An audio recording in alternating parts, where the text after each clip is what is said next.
今回の産業まとめ。韓国版経団連、最低賃金引き上げなしを主張。最低限の生活はできる？あらゆる角度から引き上げを否定。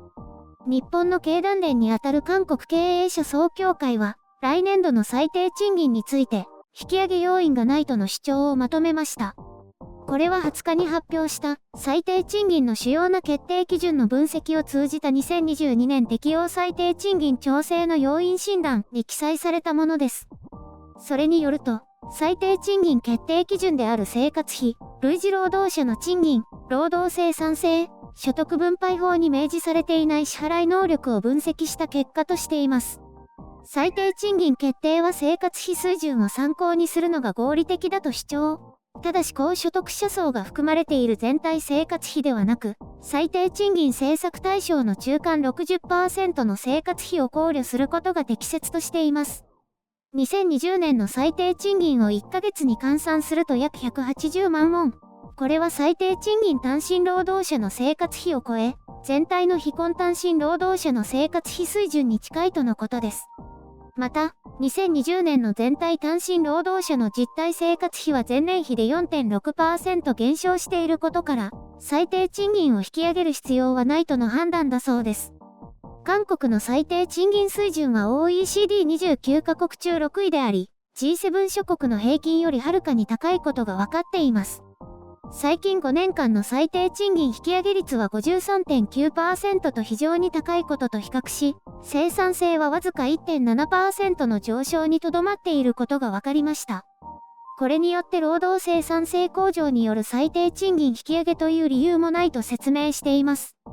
さらに最低賃金上昇が所得分配の改善に与える影響が極めて小さいことが判明し、格差縮小のために最低賃金を上げる意味はないとしています。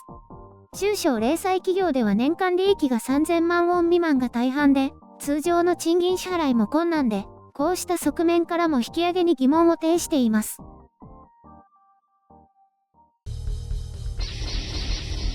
編集所感。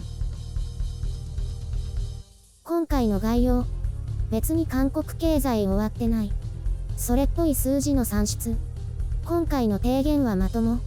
見出しと内容だけを率直に受け取れば、韓国って来年は最低賃金引き上げなしだって、笑える、ということになってしまいますよね。これだけでやんやと騒いでいる人たちがいるかどうかは知りませんが、この報道の背景や位置づけを知っておく必要があるでしょう。別にこの韓国の経団連的立場の人たちが最低賃金の上げ幅を決めているわけでもなく、非常に強い影響力を持つわけでもないですから。これを、韓国って来年最低賃金引き上げゼロだって、韓国経済終わった、とか言えば面白いかもですが、それは拡大解釈に過ぎません。このチャンネルではお祭り騒ぎは控えて真面目に分析、解説していきますよ。まずこの韓国経営者総協会は、いわゆる大企業、韓国で言えば財閥集団の寄り合いみたいなもので、彼らの利益になるよう発言や行動をします。なので労働者の権利や財閥解体云々をひたすら叫ぶ左派を敵視し、既得権益保護とまではいきませんが、大企業に甘い右派を支持しています。日本の経団連もその傾向がありますが、最近は経団連としては保守政権とちょっと微妙な距離なのかな。その辺のところどうでしょう。さておき、韓国では略して経総なんて呼ばれているようですが、彼らは堂々と右派を支持し、巨額の献金をしているようですね。なのでそもそも最低賃金引き上げには反対で、可能な限り低い水準に抑えたいとして、毎年似たような提言をしています。そんなわけで毎年似たような論法だったり、時には手を変え品を変えて、とにかく最低賃金を引き上げるべきではないという結論を出しています。今回も理論だけ見れば何とももっともそうな話ですが、これは正しいかもしれないしそうでないかもしれないです。左派の労働者団体みたいなところもそのうちこれとは反対の結果となる報告をまとめて出してきます。どちらも結論ありきでマジックナンバーを作り上げるためにデータをいじってそれなりの理屈をつけたものを出してくるわけです。ただ、労働者団体が出してくる数字は何と言いましょうか。とんでもない数字でして、やり方としては大きく出しておいてそれなりの結果を得るという感じ。労働組合の横暴な賃上げ要求なんかと同じような手法ですね。10歩くらい多めに数字を出しておいて、渋って6歩目くらいで妥協するみたいな。なのでこれから彼らの要求が出てくるかもしれませんが、見れば笑っちゃうような数字とデタラメに激しい論法ですよ。だから嫌われるんだってば。ですので係争の論理も狙った数字を出すためという意図は見えますが、まだ説得力があるというか、踏み外していないという感じはしますね。こういう人たちはもともと人を説得させるための数字を弾き出すのが得意な人たちですしね。そうやって投資を集めているんだから。とはいえ韓国の最低賃金はこれが決定打となるほど単純ではなく、一応民主主義的に多数決で決められています。労働者代表、これはべらぼうな賃上げを要求する恐ろしい連中。それに使用者代表、係争や中小経営者団体などの賃上げ反対派。それに公益委員という3年に一度任命される専門家たち。いわば政府の息のかかった人たち。それと特別委員として政権から3人。まあ半ば出来レースになりがちな構成です。それでもこの2年間はかなり抑えられてきましたけどね。それだけムン・ジェイン政権最初に2年の引き上げがあまりにも激しすぎたということ。2020年はその反動があったのと、今年はコロナもあってささやかな上昇になりましたね。結局ムン・ジェイン政権の3年で1万ウォンに引き上げという政策公約は単なるポピュリズム政策だったというわけです。有権者には聞こえの良い数字ですしね。ただそれを強引に実行する必要はありませんでした。だけど強行しようとした。そして失敗。今や身内からも批判を浴びていますが、それでも成果を強調し続けていますね。一人だけ。今回のレポートについては相変わらず説得力があってよくできていると思います。ただ労働者側の反発が大きくこの通りにはならないでしょう。今回のポイントは、こういう報道の目立つところだけ信じても、現実は全くそういうわけではないというところでしょうかね。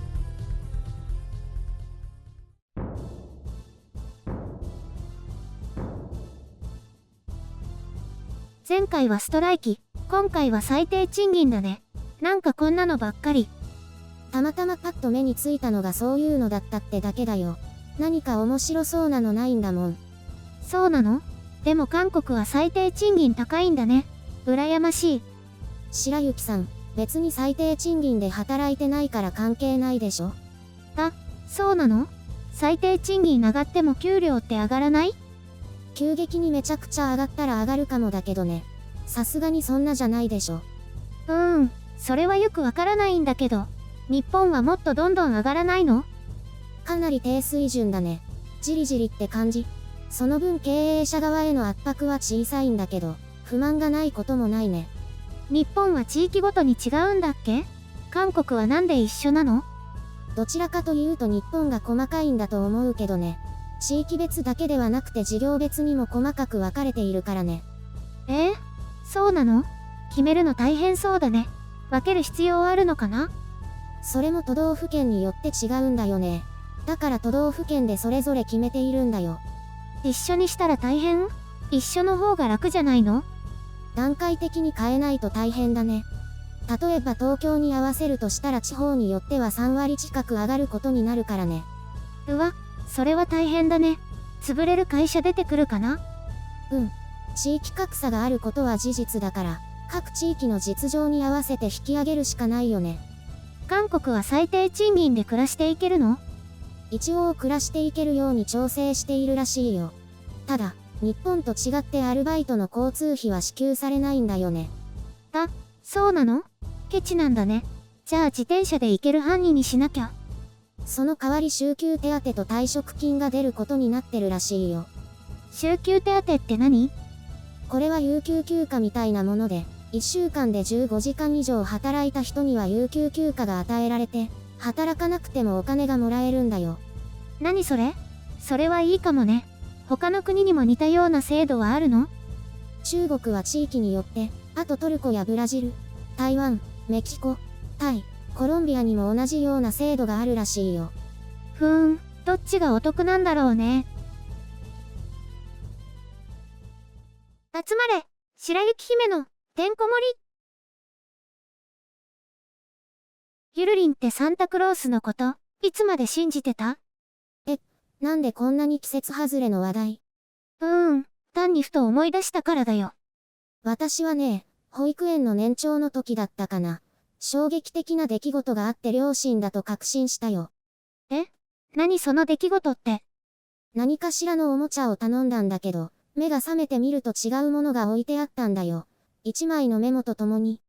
そこには、サンタさんは高すぎて買えません、みたいなことが書いてあったよ。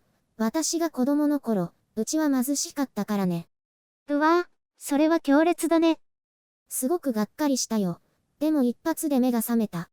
私はね、覚えているのは小学校4年までは間違いなくいるって信じてたよ。本当にサンタさんはいるんだって確信する出来事があったんだ。私とは逆だね。なんで？それは周りの友達が、まだ本当にいるって信じてるのって言い始めて、私もちょっとだけ怪しんでいたんだけどね。でもその年のクリスマスに送られてきたサンタさんからのプレゼントを見て、親ではないって思ったの。どうして？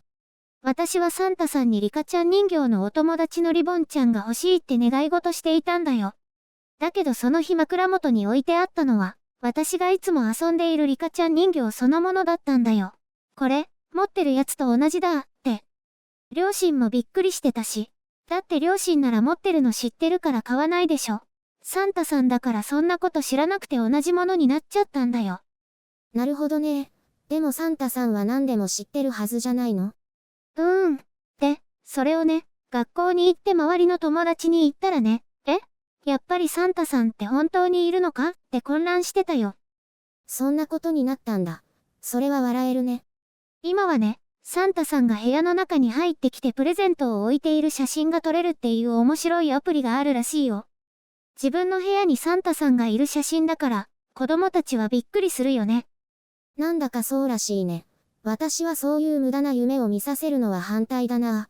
子供ができたら最初から存在を否定するよ。あれ、ゆるりんは夢がないな。現実的な母親とクールなお子様が想像できるよ。でも相手を見つけるのが先だよね。それ言われると思った。